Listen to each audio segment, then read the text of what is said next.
Hello, I'm John Cash, CEO and Chairman of the Board of UR Energy. We are a publicly traded pure-play uranium company. We trade on the New York American Exchange as well as on the TSX.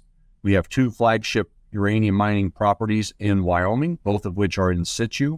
The first is Lost Creek. It's been up and running now for over 9 years, and we recently announced a ramp-up of production there due to some good contracts.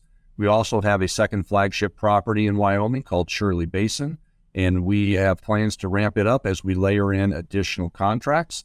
We believe we can build that out in a time period of about 18 months. So it's a great time to be in the uranium space, and glad to be with UR Energy. John, good to see you again, and fantastic to be speaking to you in this kind of tumultuous market we've come off of for 2022.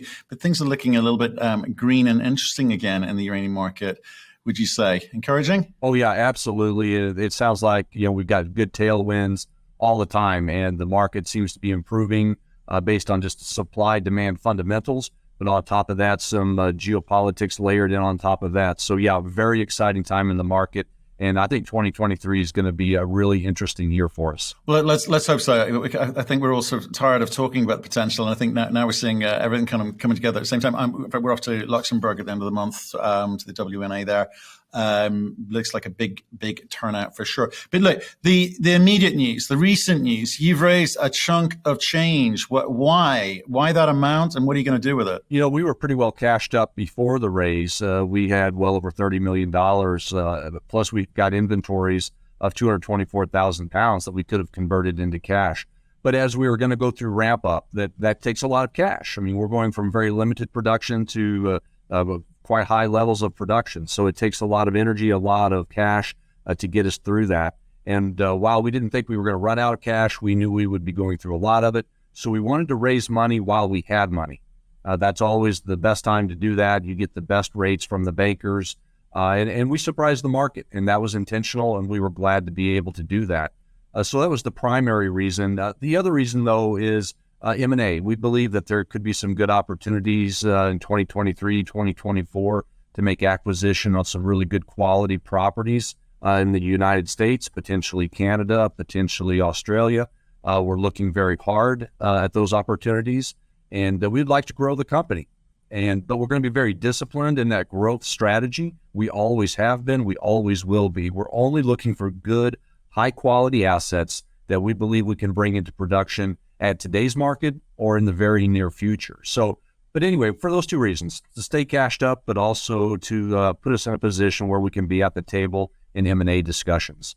And, we saw the broader market softening just a bit, and we thought, now's a good time to do that. And, we were right. The market softened, and across the sector, share prices declined. So we're very glad we did the raise when we did. Got exceptionally good pricing. Right. Well, that's for sure. Like I said, it was a kind of a lot of downward pressure, I think, in 2022. But still, nevertheless, lots of new entrants coming into the marketplace. The competition is ramping up down at the exploration or prospecting side of things. On the developer side, there's not a lot going on. It feels like a lot of talk, not a lot of action. So for you guys as producers, ramping up is important. What's that going to signal to the North American market? Yeah, you're spot on. There are a lot of explorers out there, but there are very few developers and very few producers. And so what we're seeing from the utilities, not just in the U.S., but in Europe as well, is they're really looking for diversity of supply. And they would really like to buy Western pounds, move away from Russian pounds and potentially even former Soviet satellite pounds. Towards something that's more reliable. And UR Energy, our Lost Creek property, has shown itself to be a proven producer for a very long time at very low cost. So we're seeing a lot of RFPs coming in, a lot of opportunity there as people are moving to the West. And do you think, how do you create value, right? So you guys, I've watched you guys for the last 3.5 years, and watched you grow. But it's kind of felt like, the market's been in control of the value accretion there, in terms of the spot price rising from, low 30s to, in or around $50 bucks. You guys now need to take control and drive that value creation yourselves. So is that going to come through M&A, because we've seen some overweight suspects out there who perhaps need to do a bit of backfilling on their valuation after some M&A. And we've also seen a lot of growth through the drill bit, through people kind of adding pounds in the ground, old school style. So what's your preferred route for value growth? We're going to take advantage of every opportunity we have to grow the value of the company. I mean, exploration, we'll start with that, kind of work our way backwards. Lost Creek in particular, we have tremendous room to grow that property through exploration. Lots and lots of roll fronts that we have not explored yet, and so tremendous opportunity. And we're going to be talking about that more going forward. But we've not done a lot of exploration for the last few years because the market price has been depressed. And we've got a 14-year mine life already. So really bringing more pounds into the story doesn't help the NPV on that project. But we're going to look at that more. We're going to talk about that more. But also growth through M&A, as I already mentioned, looking for good quality projects that we can bring into production. We would really like to get into that 3-4 million pound a year production, put us beginning to get into that mid-tier size of company so we can really get to an economy of scale that drives down our cost of production. Beyond that, research and development, driving down our cost of production by doing things better, more efficiently, using some novel technology. We've been talking about that some lately, and we're making some progress there. So we're not going to sit around and wait for the market to come to us. We're going to take a property that's already a low-cost property. Our C1 cash cost historically has been in the $16 range. The all-in mine site cost has been around $33. We're going to try to drive down those costs even further so we can compete with anybody in the Western world. And maybe we'll start infringing on some of the Kazakh projects as well on their cost of production. So we're not resting on our laurels. We're being aggressive in every way we possibly can to be more competitive. Right. And just talk to me about the North American market, because obviously you guys are, along with Energy Fuels, part of the group which tried to, force the politicians to start taking note, right? We talked in the past about Russia's role in all of this, and obviously recently they've really kind of affected and driven sentiment in the market, certainly around energy security and energy transition as well. How are the North American politicians viewing North American players? And I know you want to kind of maybe roll in the kind of Canadians, but if we can stick with home first, like US focused companies, are they going to be capable of stepping up to the plate, as it were? Well, unfortunately, us at Energy Fuels, we were right about the geopolitical risk affecting the supply chain for uranium, and that's really coming to bear right now. Unfortunately, it's really shouldn't have had to have happened. Russia's invasion of Ukraine it's unacceptable. It's hard to even fathom why that's happened. But nonetheless, we stand ready to supply into that market. There are very few producers left in the United States, and so the ability of the United States producers to ramp up to fill some of that demand, it's weakened because the prices have been so low for so long. You've got state players in Kazakhstan, Uzbekistan, Russia that have really put a lot of pressure on the market for a number of years, and they've made the Western players non-competitive. That's not just in the U.S. That's anywhere in the Western world. If you look at Australian projects, Canadian projects, look at how they declined production for a number of years. I mean, for a while, even Canada has the highest grade projects in the world had to shut down production because they simply couldn't compete. But that's reversing itself now. The world is beginning to come to grips with the need to go back to Western supply.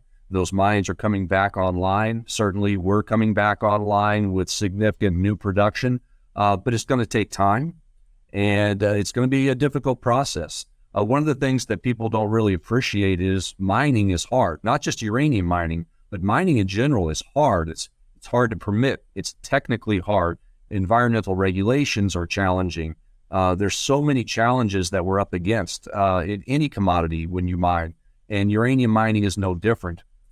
Take a look at 2007, 2008, when the price of uranium got over $100 a pound on the spot market. How many new mines came into production during that time frame? Minimal, globally, minimal. And so to think that we're going to be able to respond in 2023 very quickly as the price goes up $5 or $10, $15 a pound. I think that thought process is misplaced. It's going to take time and a lot of effort and finance across the country, across North America, to be able to respond to that. Right, and it's been an interesting time, obviously, with COVID and with inflationary pressures and printing of money. People, there's the deglobalization. It was very, very much a kind of buzzword. But specifically within uranium, the U.S. First U.S. senators, came out in support, and they have raised awareness, and there have been conversations about the funding for uranium stockpiles for a while now, but I haven't seen, or I'm not aware of much of the money that's been talked about over the past couple of years from the U.S. government actually kind of coming into companies to help U.S. companies with what they want to do, which is obviously increase their production to help ensure that energy security. Are you seeing anything? Are you aware of conversations? Are you having any conversations along those lines where you expect that more U.S. government money will come into the space and help these juniors kind of move along the phases? Yeah. So in December of 2020, in the waning days of Trump administration, Congress passed and President Trump signed the Uranium Reserve Bill that allocated $75 million to purchase domestic material. Now, that program is now done. That was a one-time purchase of material. We were one of the benefactors of that. We were able to sell 100,000 pounds to the Department of Energy, got a really nice price, a little over $64 a pound. But that's behind us now. It was a great help. We're certainly going to take that cash and deploy it toward ramping up at Lost Creek. But going forward, any additional help from Congress, it's really hard to predict. There are certainly ongoing discussions being spearheaded by the Uranium Producers of America. We're a member of that trade organization. But to get something passed in Congress, I mean, the old saying, that takes an act of Congress, which is an indication that it's impossible.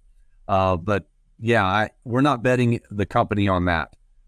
Instead of relying on government, we are looking at signing up long-term contracts with utilities that put us in a profitable position.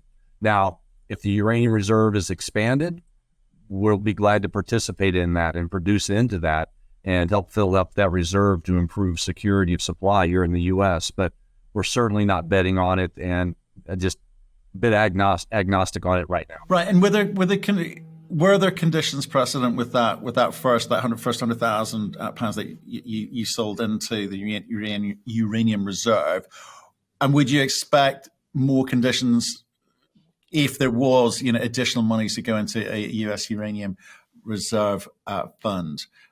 Yeah, I mean, because dealing with government's difficult, right? It's really difficult, and sometimes it's best to sit back and get on with, doing it your way. Yeah, there are always strings attached, right?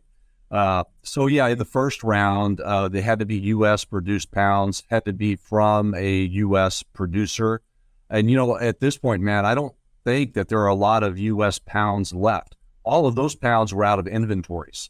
And at this point, I don't think there are many pounds of U.S. produced left in inventory. So if there's an additional program, it means it'll have to come from new production, or largely from new production. That means that the Department of Energy will likely be required to go through a NEPA process to approve that. So anytime the U.S. government gets involved in NEPA, probably the best they're going to do is a 2-year review, maybe as much as a 4-year review. So even if they do develop a really good program and maybe allocate $150 million a year to it over a 10-year program, which was the original recommendation to them, even if they do that, I think we're looking at a minimum of 2, maybe as many as 4 years before that program is initiated. So yeah, it's a bit of a long shot, and even if it's successful, it's probably years out. Right. Okay. And so obviously, since we last spoke, there's a few kind of cute things happening in the marketplace. Obviously, Sput continues to mop up inventory, mobile inventory. You've got, Yellow Cake, and you've got the Kazakhs doing the same thing, and some new entrants, ETF entrants as well, Sprott included, who are making it a very interesting dynamic financial environment. Whereas once it was just a case of simple supply-demand economics. and I think that's significantly advanced the case for investing in uranium and the case for nuclear for sure. But for you, do you think we'll see any more kind of cute exercises? Just getting I'm sort of referencing sort of Denison and UEC buying pounds in the market previously when times are quiet and being beneficiaries of that arbitrage. Are you focused on building your business, or do you think there's going to be a few more sort of games and quirks necessary just to kind of tread water until this contracting does come back? Because it's not quite there at the volumes we need. You've been the beneficiary of a little bits of it, but how do you time this? Yeah, will there be more tricks, some more gamesmanship? CEOs around the industry are up late at night thinking about opportunities there. So yeah, I think there's still some real opportunity there. But for us, we're not after the gamesmanship. I mean, we'll if we see an opportunity, we'll take advantage of it.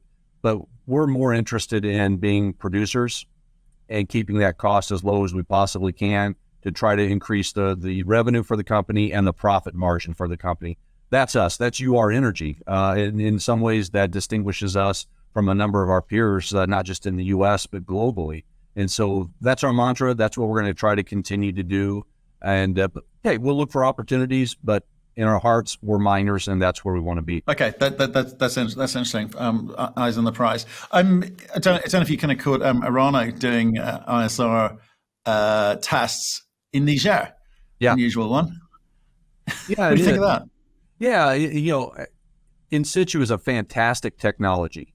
It helps you address ore bodies that may not be economic with conventional mining, but you have to keep in mind it has severe restrictions based on the hydrology and geochemistry of the ore body. So I think they're very wise to take a look at the possibilities of using in-situ, but you have to be honest, there are severe restrictions. If the rock is too tight and the water can't flow, or there are too many fractures and the flow follows fractures instead of having plug flow, or if there are geochemical reasons why the lixiviant won't dissolve the uranium mineralization, all of those would preclude the successful implementation of in-situ. So by all means, they should try. That's a fantastic idea to take a look at that. But I think they'll know pretty quick. It doesn't take very long to figure out via pump testing and benchtop leach testing if it's going to work or not. So I wish them well. And if they can make in-situ work on that property, it could turn into a great property for them. It'd be interesting. I think that'll be an interesting one for sure, certainly for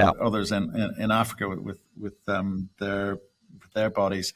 But there's real pressure on companies to, as you've mentioned a few times, drive those costs lower in an environment where it's become, as I say, mining's difficult, costs have increased across the board, not just for lixiviants, but fuels and salaries and actually getting people, and also all the equipment that you guys need to buy is it's driving that base cost level just that little bit higher each time, and it's a tough environment to operate. So I guess you're thankful that you're in ISR, not conventional. Right, and I'm really glad Lost Creek is built out. I sure would hate to embark on building out a full-size plant right now, especially a conventional plant. ISR plants, the capital expenditure on them is a fraction of what it costs to build out a conventional plant, and you can do it so much faster. But Lost Creek, we're completely built out. That capital's been expended. So we do need to continue to spend to advance the mine out in the well field, but that cost is relatively small compared to building out a new facility. So puts us in a good position, but you're spot on. Inflationary pressures are real. We see it every day as we order chemicals, as we hire people, contractors. Material supply chains as well are really challenging right now, especially when it comes to electrical equipment and industrial monitoring equipment like flow meters, pressure meters. The lead times on those are quite long, and prices have gone up. And again, we're very fortunate at Lost Creek that we can simply recycle material from older header houses. We just move it forward. So we've got that advantage, and it puts us in a really good spot. We've also had an advanced purchasing program literally since 2021. We saw this coming, and so we've got our list of equipment that we need. We buy it sometimes a year, 14 months in advance, because we know it's going to take that long to come in. but those issues present real challenges to our industry, especially if you're trying to break in with a new mine. Yeah, it's kind of interesting, that kind of move from just in time to strategy through to having to build inventories and sitting on your balance sheet. It's a new paradigm, I suspect, for most miners.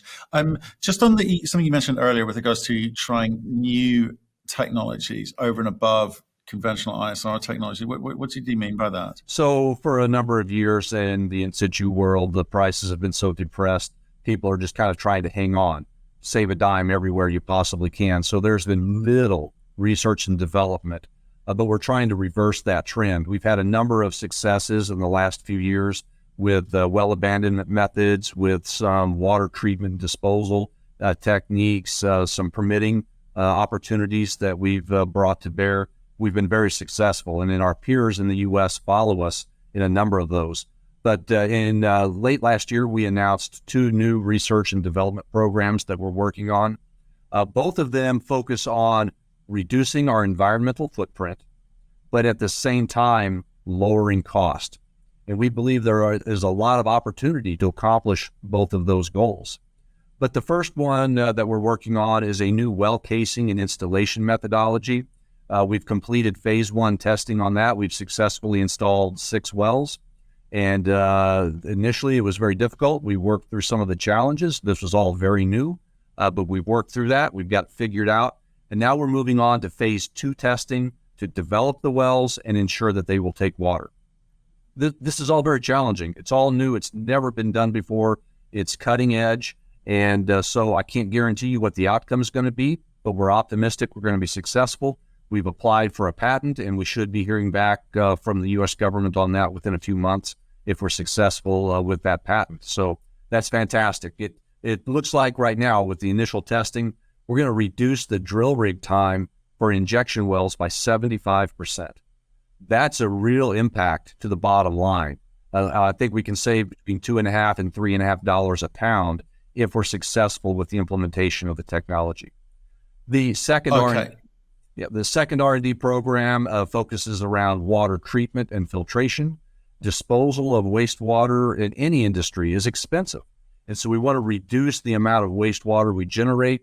And we've been doing some benchtop tests in that regard. And on both of these programs, both R&D programs, we've had to step back just a little bit because we're working on ramp up. We've got limited bandwidth on employees. But as soon as we get some momentum with ramp up, we're going to take our energies back to the research and development and put a focus on those. But things are looking good. We're moving those forward, and we'll have more to report on that in the coming months. Okay, so if I just look at the balance sheet, you've got about 220,000 remaining inventory. Thereabouts. Production looks like what today? And what do you think you're going to build it up to organically through the organic, none of the M&A activity, just organically over the course of the next 3 years? What are you aiming for? Yeah, so just looking at the contract book, not capacity, I'll get to that in just a second. But looking at the contract book, this calendar year, 2023, we are slated to produce 200,000 pounds and sell into contracts. Next year, and for the 5 years, the contract book goes to 600,000 pounds. So that gives us really good revenue, but it still leaves us a lot of room to grow production. For example, at Lost Creek, even though the contract book is 600,000 pounds, our licensed capacity and plant capacity allows us to go up to 1.2 million pounds per year. So that represents only 50% of our physical and licensed capacity from the well field. We've also got Shirley Basin on the heels of that. It's licensed at 1 million pounds a year from the well field. So we've got a lot more room to grow the contract book as the price continues to increase. We look to layer in additional higher priced contracts going forward. Right. But beyond that, yeah. Oh, go ahead, Matt. I was about to say, obviously, with term contracting, it's as much about the relationships and clearly the price as it is about timing, right?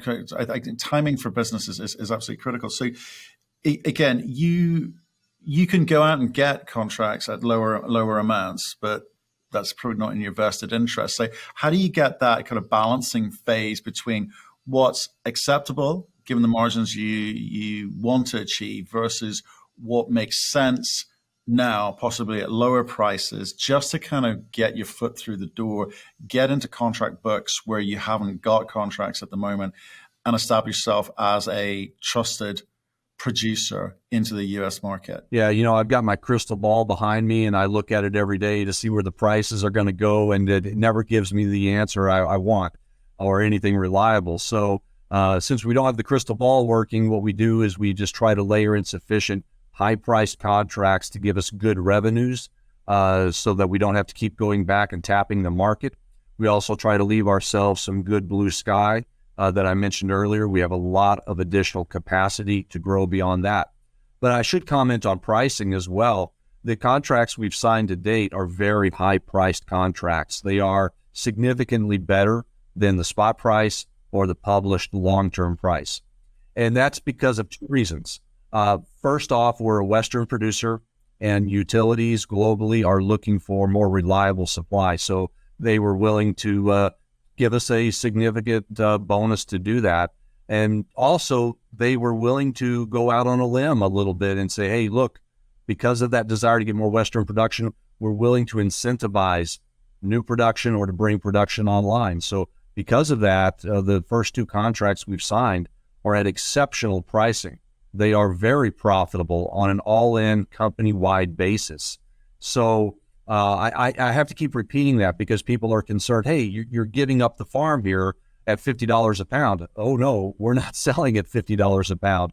We are way north of $50 a pound, and we're looking for much higher pricing than that going forward. Well, this is what I wanted to get to, okay? And this is why I asked the question about what you want to achieve. Because a lot of the companies that uranium company CEOs that come on this show are saying, well, hey, look how profitable we are at $80. It's amazing at $80, right? But we need to be incentivized to get there. You're saying you're a real world producer, not talking about it, you're doing it, and you've got contracts, and you're looking to kind of ramp up. Okay, so you're having those conversations, not about theory, but about actualities, right? Right. So that reality is better information than companies talk about the theory of what price they'll need and how good life will be. Because uranium CEOs have been given a free pass, it seems. They feel they have been given a free pass, because if I had a gold CEO come in and say, hey, look how profitable we are at $3,000, I would probably stop recording, right? But the uranium CEOs in the development phase, that's the game they feel that they can talk, and we're some ways off that and clearly in spot. And I don't know where we are. There's usually some kind of premium for term contracts typically. But you're saying, well, those premium prices are already there. Those conversations can be had. Utilities and others will incentivize for North American production, but Canada's got the problem that it's all very far away from being into production. The African plays, whilst reasonable margins, low grade but reasonable margins, need to get financed for the capex component, and that's a big chunk of change that they need to come up with. You guys don't have that problem. I expect you're telling me, because you've got the infrastructure in place. It's ISR. It's pretty high margin stuff. But there's still a game to be played and a decision to be made by you as to how quickly you ramp that up, given what you know about today's incentivized prices, premium prices that you're getting, right? So that's what I'm trying to get at. Well, that decision making about, you could go out and produce a bunch more pounds very, very quickly, but you must feel that your own price is going somewhere north of where it is today. Yeah, we feel very strongly that it's going to continue to improve. And we're blessed at Lost Creek with an incredibly nice ore body with incredibly high recovery rates. We're averaging 90% recovery, which is really setting a new standard for the entire in-situ industry. And so that allows us to produce at a very low cost. So all in mine side cost, $33 a pound. Today, the spot price is around 51. So even if I just went and sold on the spot, I've already got really good margins there. Now doesn't include my all-in corporate overhead cost, but mine side cost around 33. With inflation, maybe we get to 35, 36, somewhere in that range. But we're already cutting a really nice profit, and by locking in some of those long-term contracts, which are significantly higher, we got really nice profits. And a lot of our competitors simply can't say that because they don't have the ore body to be able to back that up. And so we're happy to go ahead and sign those contracts. We believe the price is going to go higher. Feel very strongly about that, especially based on geopolitics, based on what Congress is doing to sanction Russia.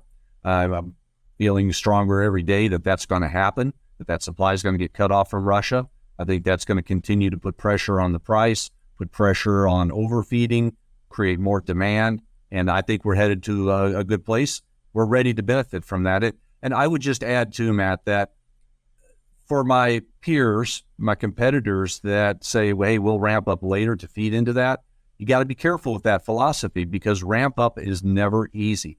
People say, oh, well, we'll just flip the switch. It's never as easy as just flipping the switch. So I'm really glad that we have already taken the steps to do the hiring, get the contracts in place, fill the chemical tanks, get our employees trained. We're no longer standing flat-footed. We are responding, and we can respond more quickly later to ramp up further because we've already taken those steps. It takes a lot of energy to get to where we are. And so for people to say, hey, we'll respond very quickly to the market, maybe you will, maybe you won't. You got to be careful there. Well, I think there's some interesting conversations to be had in the sector. So again, quite a few of the North American guys are coming, telling us that they're going to process their stuff at White Mesa, and I think that apparently is news to White Mesa. So again, in terms of margins, not just in case how much you produce, but in terms of come back to that point about margin. You've made the point very well today.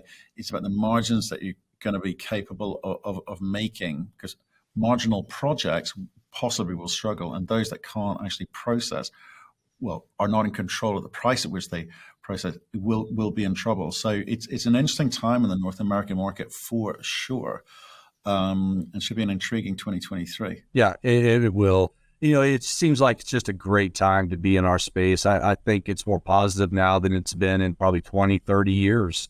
There's so much good news coming out. It seems like every day when I read the trade press, so much significant good news.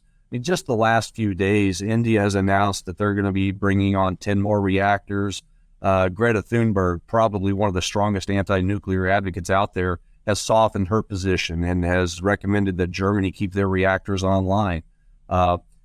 Congress in the U.S. is taking pretty strong positions across party lines to support nuclear utilities in very meaningful ways. So it's an exciting time to be in our space. And I look forward to opening the news every day, because every day just more good news piled on top of good news. So yeah, I think 2023, 2024 are going to be great years for the industry and for UR Energy.